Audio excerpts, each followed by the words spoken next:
पुराने समय की बात है। चंदनपुर नाम के एक गांव में हरिया नाम का एक किसान रहता था। वे बहुत ही मेहनती, भोला भाला और ईश्वर में विश्वास रखने वाला व्यक्ति था। उसके परिवार में उसकी पत्नी और एक बेटा था। चंदनपुर गांव बहुत ही हरा भरा और खुशहाल था। गांव के अधिकतर लोग खेती किसानी करके ही अपना जीवन चलाते थे। वैसे तो गांव की जमीन बहुत ही उपजाऊ थी और किसानों के खेत हमेशा फसलों से लहलहाते रहते थे। लेकिन इन फसलों पर किसानों से ज्यादा गांव के जमींदार आजाद सिंह का अधिकार होता था। वे किसानों की आधी से ज्यादा फसल लगान के रूप में वसूल कर लेता था। वैसे तो गांव में माहौल बहुत ही अच्छा और शांतिपूर्ण था, लेकिन सभी किसान जमींदार आजाद सिंह के सताए हुए थे, क्योंकि जमींदार के पिता की मृत्यु बहुत पहले हो चुकी थी और उसे जमींदारी विरासत में मिली थी। इसलिए जमींदार आजाद सिंह का विवाह बहुत ही जल्दी हो गया था। उसका विवाह पड़ोस के ही एक जमींदार की बेटी के साथ हुआ।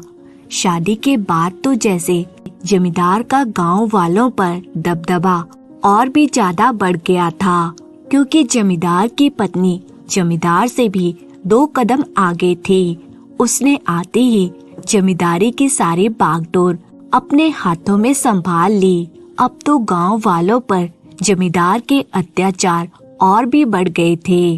अब जमींदार की पत्नी ही जमींदारी का सारा हिसाब किताब देखती। हर रोज कोई न कोई नया कानून लागू कर देती। कभी लगान से संबंधित कानून लागू करती तो कभी हिस्से से संबंधित। अब गांव के लोगों की मुसीबतें और भी ज्यादा बढ़ गई थी। जमींदार की पत्नी ने गांव के लोगों का जीना दुश्वार कर दिया था। गांव वालों में जमींदार और उसकी पत्नी के सामने बोलने की हिम्मत नहीं थी। सारे गांव वाले परेशान थे कि पुरखों की जमीन छोड़कर जाएं भी तो कहां जाएं। गांव वाले अपनी रोजी रोटी का सहारा छोड़कर भी कहीं जा नहीं सकते थे। लेकिन अचानक ही जमींदार आजाद सिंह के परिवार पर मुसीबतों का पहाड़ टूट पड़ा, जब भरी जवानी में ही जमींदार की मौत हो गई और उसकी पत्नी विधवा हो गई।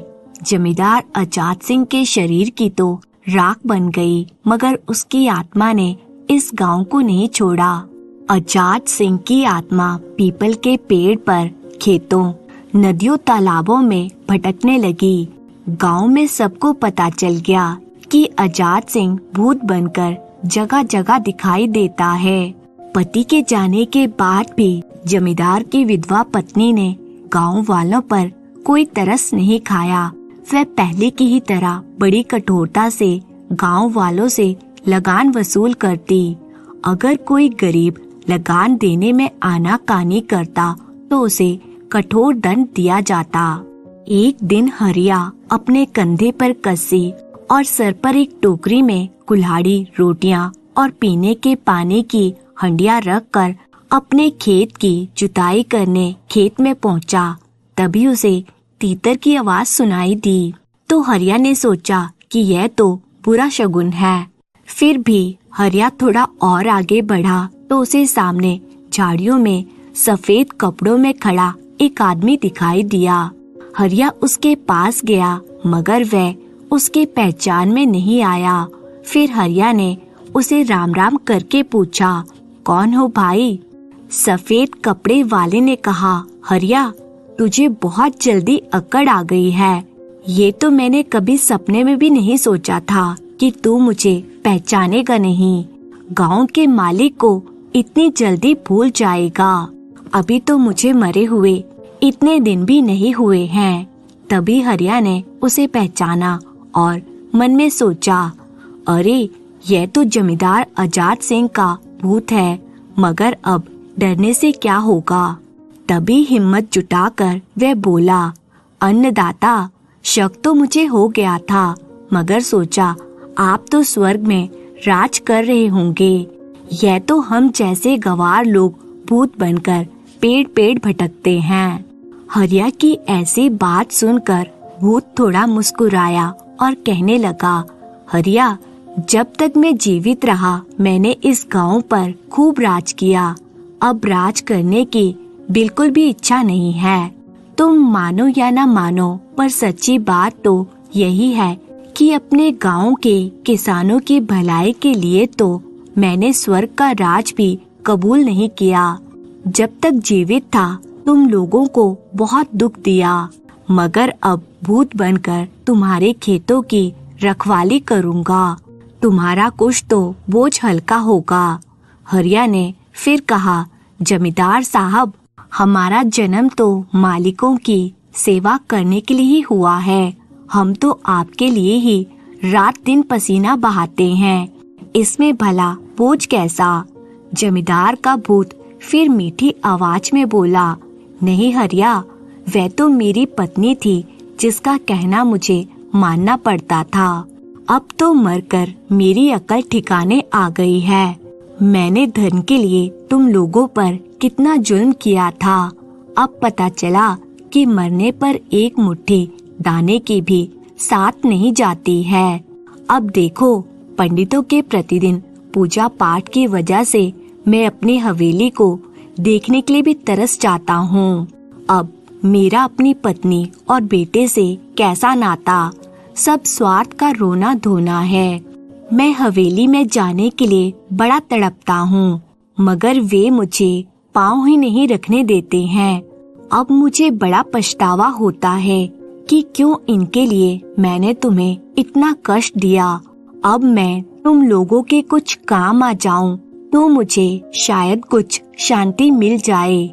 जमींदार के मुंह से यह बातें सुनकर हरिया का दिल भर आया, क्योंकि कभी भी उसने मालिक के मुंह से इतने मीठे बोल नहीं सुने थे।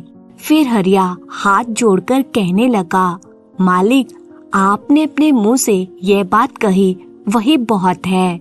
मैं तो इसी में खुश हूँ। जमींदार का भूत बीच में ही बोल पड़ा, नहीं नहीं, कोरी बातों से क्या होता है। मैं सचमुच तुम्हारा एहसान चुकाना चाहता हूँ। अब तुम बताओ हरिया, तुम्हारे इस खेत में हर साल कितना बाजरा होता है? हरिया बोला, अब आपसे क्या छुपाना मालिक। अगर बरसात अच्छी हो तो 1000 मन से कम नहीं होता। भूत कहने लगा, मगर तेरे पास तो मुश्किल से 100 मन ही बचता था। आज तो मेरा जी बड़ा कलपता है कि मैंने तुम लोगों पर कैसे कैसे अत्याचार किए थे। अब मेरी बात मानो, तुम्हें इस खेत में एक बार भी हल चलाने की जरूरत नहीं है। बस तुम अब उल्टे पांव घर लौट जाओ। कार्तिक मास में 2000 मन बाजरा पैदा करने की जिम्मेदारी मेरी है। अब तुम हवेली में एक दाना भी हिस्सा नहीं देना, क्योंकि उनके लक्षण ही ऐसे हैं। हरिया सर खुजाते हुए कहने लगा, अन्नदाता, नहीं, ऐसी कमाई से तो राम बचाए। हम अभागे आप जैसे बड़े लोगों की बराबरी कैसे कर सकते हैं? आपके मुंह से ऐसी अमृत वाणी सुनकर तो मुझे 2000 मन की जगह लाख मन बाजरा मिल गया। अन्नदाता, हम गवार पीढ़ियों से हाथ से अन्न पैदा करके खाने के आदी हैं। बिना मेहनत का अनाज हमें नहीं पचेगा। बेकार बैठना हमारे लिए मौत से भी अधिक दुखदायी है।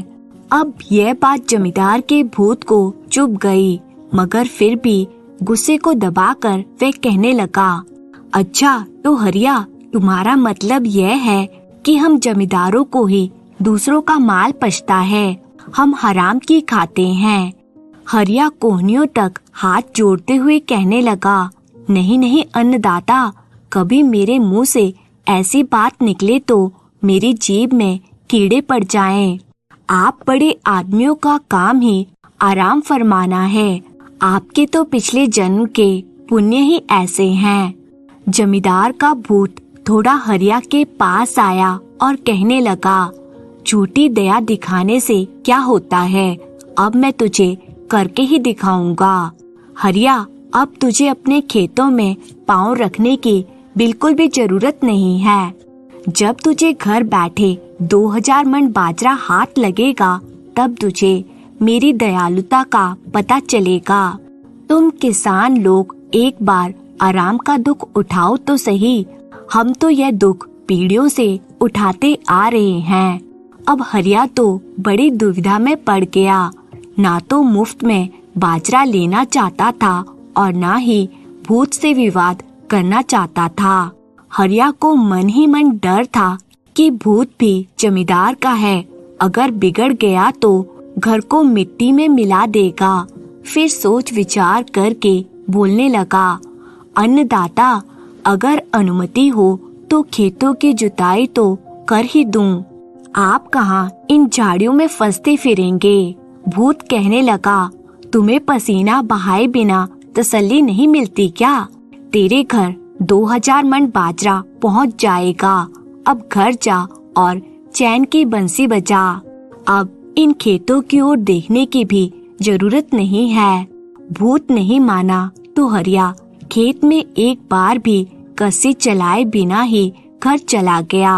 भूतों के कई किस्से हरिया ने सुन रखे थे कि उनके लिए कुछ भी मुश्किल नहीं होता है, मगर फिर भी हरिया को कोई खास खुशी नहीं हुई। बिना मेहनत की पैदावार कैसे कबूल करे? फिर उसने घरवाली को भी सारी बात बताई।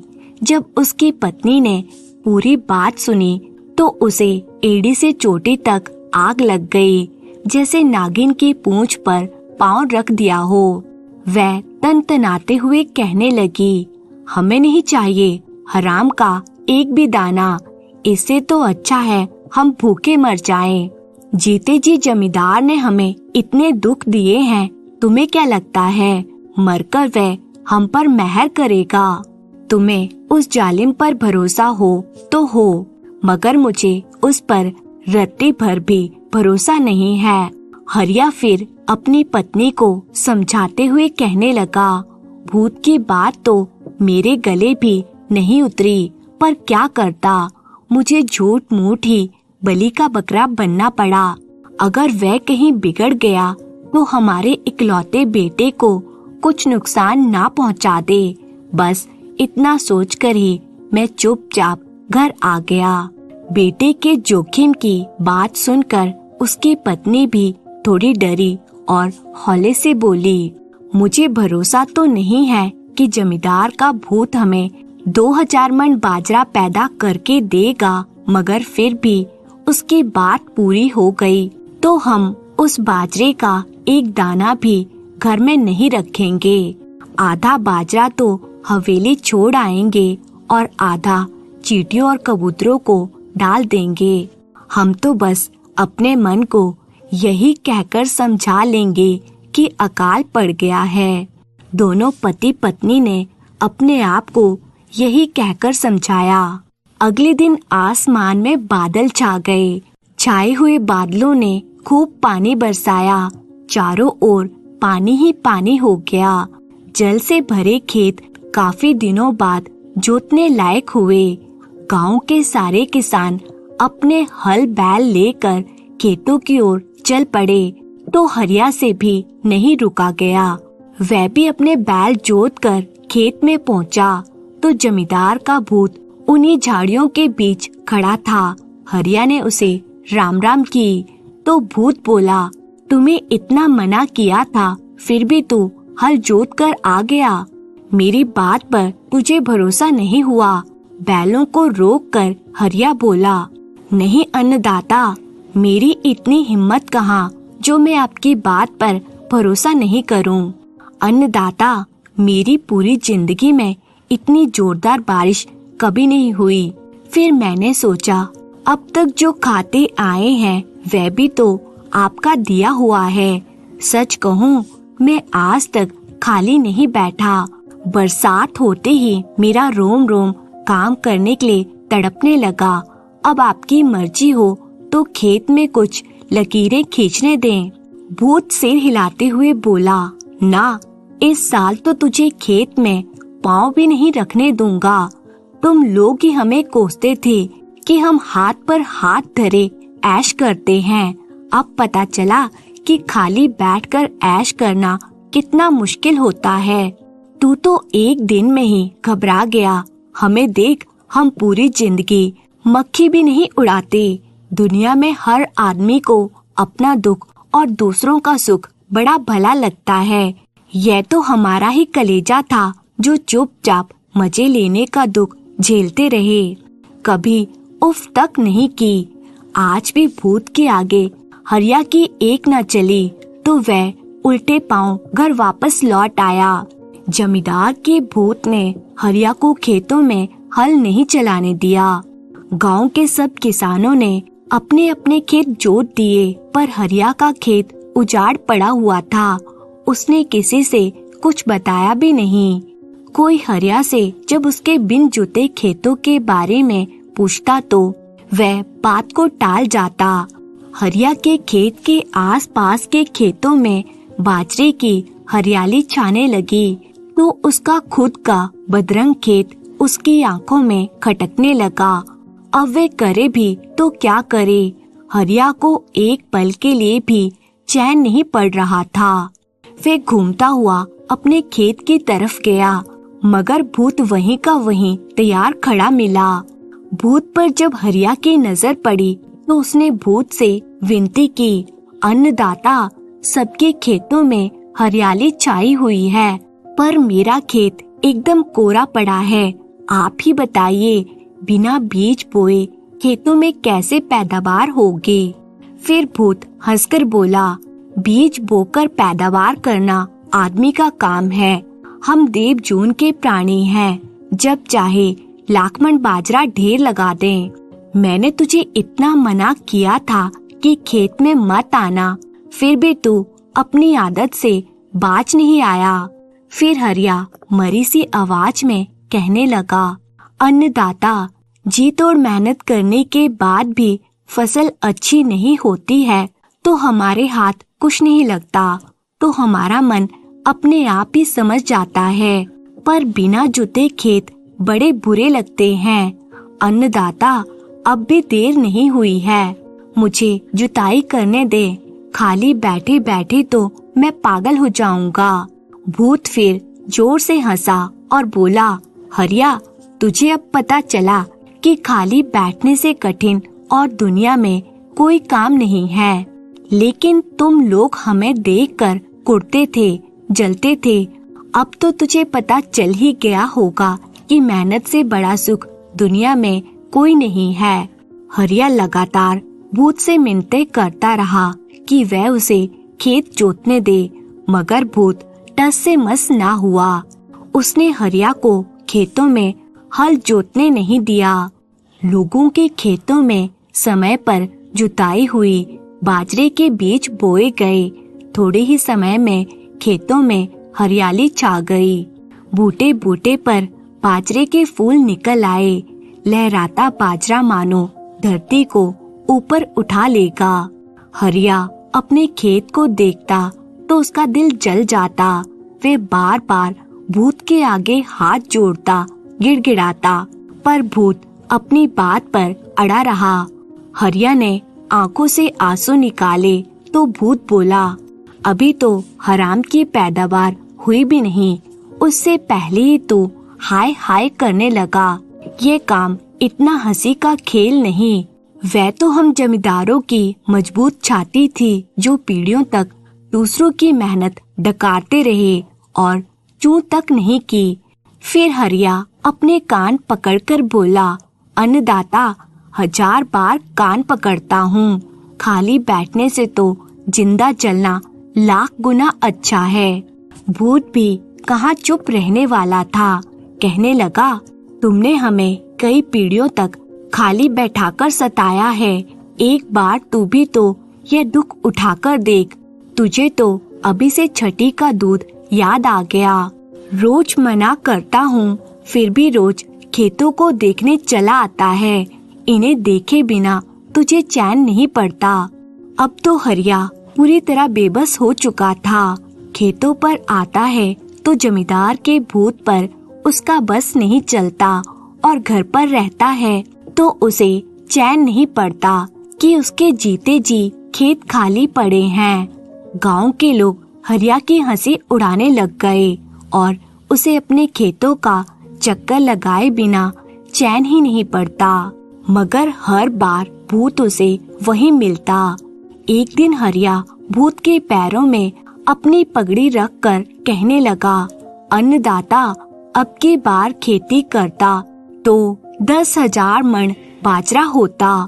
पिछले 50 सालों में ऐसी फसल नहीं हुई थी। लोगों के खेतों में इतनी अच्छी फसल हुई है कि क्या ही कहना। लोगों के घरों में तो अन्न के भंडार भर जाएंगे। मेरे इस खेत को देखकर मुझे तो विश्वास ही नहीं हो रहा कि इस सूखे खेत में बाजरा कैसे पैदा होगा। अब भी आप चाहो तो अपनी लीला दिखा सकते हो और खेत में बाजरा लहलहाने की कृपा कर सकते हो। मैं आगे का काम खुद कर लूँगा। मुझे भी तो कुछ काम करने दें। अन्नदाता, मेरी तो रातों की नींद उड़ गई है। अब मुझे भूख भी नहीं लगती। भूत ने कहा, नाना, अब की बार तो तुझे मेरा चमत्कार देखना ही पड़ेगा। हरिया फिर हाथ जोड़कर बोला, सरकार, चमत्कार ही दिखाना है तो खेतों में दिखाएं। आगे का काम मैं कर लूँगा। मैं मेहनत करने का आदी भी रहूँगा। बिना मेहनत की कमाई तो हमारे लिए जहर है। काम नहीं करने से तो मेरी जान ही निकल जाएगी। भूत भी कहाँ मानने वाला था। वे अपने हट पर अड़ा रहा। हरिया काम के लिए कसमसाता रहा। फिर भूत बोला, तू ये समझ ले कि अब की बार तो पूरे 4 महीनों से बीमार हो गया था। हरिया अनमना सा अपने घर पहुंचा तो उसकी पत्नी ने उसका मन बहलाने के लिए कहा, जमींदार का भूत क्या दूसरों के खेतों से बाजरा चुरा कर हमारे अन्न के भंडार भरेगा। तुम अपना जी छोटा ना करो। हराम के बाजरे का एक दाना भी मैं अपने चूल्हे पर नहीं चढ़ाऊंगी। हरिया की पत्नी ने खूब मीठी मीठी बातें की, मगर उसका हरिया पर कुछ फर्क नहीं पड़ा।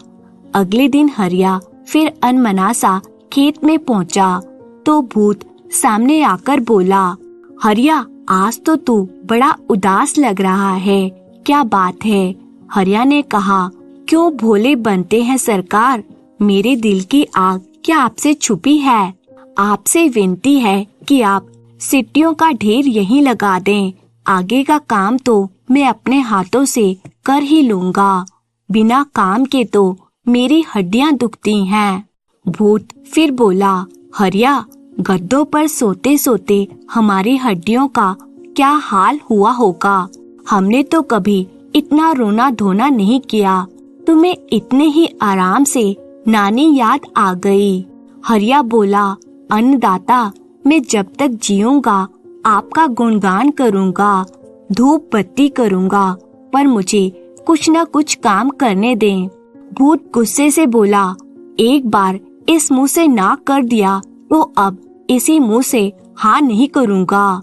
हरिया बेचारा क्या करता, चुपचाप घर आ गया। 3 दिन मुंह लटकाए घर में बैठा रहा। चौथे दिन फिर खेत में पहुंचा और भूत से बोला, अन्नदाता, आपने मेरी बात नहीं मानी तो मैं आत्महत्या कर लूंगा। लोगों के यहाँ कितनी अच्छी बाजरे की पैदावार हुई है। आप यहाँ खेत में बाजरे का ढेर लगा दें तो कम से कम मैं गाड़ी में भरकर उसे घर ले जाने का काम तो करूं। फिर भूत हंसकर बोला, मैंने दुनिया में पागल तो बहुत देखे हैं, पर तेरे जैसा पागल नहीं देखा है। तुझे मुझ पर भरोसा हो गया कि मैं तुझे बाजरा दे दूंगा। पगले, मैं जब तक जिया तुम लोगों को दुख ही दिया। अब मरकर तुझे सुख दूंगा तो नरक में नहीं जाऊंगा। मैं तुझसे बाजरा देने की बात नहीं करता तो क्या तू खेती किए बिना रहता? अब तू सपने में बाजरा देख। ये सुनकर हरिया बहुत ही खुश हुआ और कहने लगा, मजा आ गया अन्नदाता, बहुत ही मजा आ गया।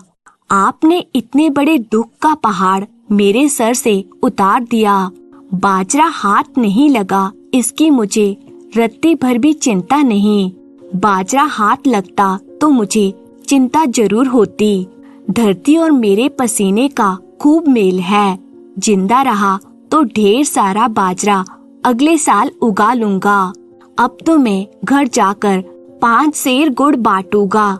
इतना कहकर हरिया ने भूत को राम राम की और फूल की तरह हल्का होकर घर पहुंचा और उसने अपनी पत्नी को सारी बात बताई। ये सुनकर उसकी पत्नी भी बहुत खुश हो गई। कई रातों के बाद हरिया और उसकी पत्नी आज चैन की नींद सोए। आज की कहानी यहीं समाप्त हुई। आशा है आपको ये कहानी पसंद आई होगी। तो कहानी आपको कैसी लगी कमेंट करके जरूर बताएं और इसी तरह की कहानियाँ देखने के लिए चैनल को सब्सक्राइब कर लीजिए। आपका बहुत बहुत धन्यवाद।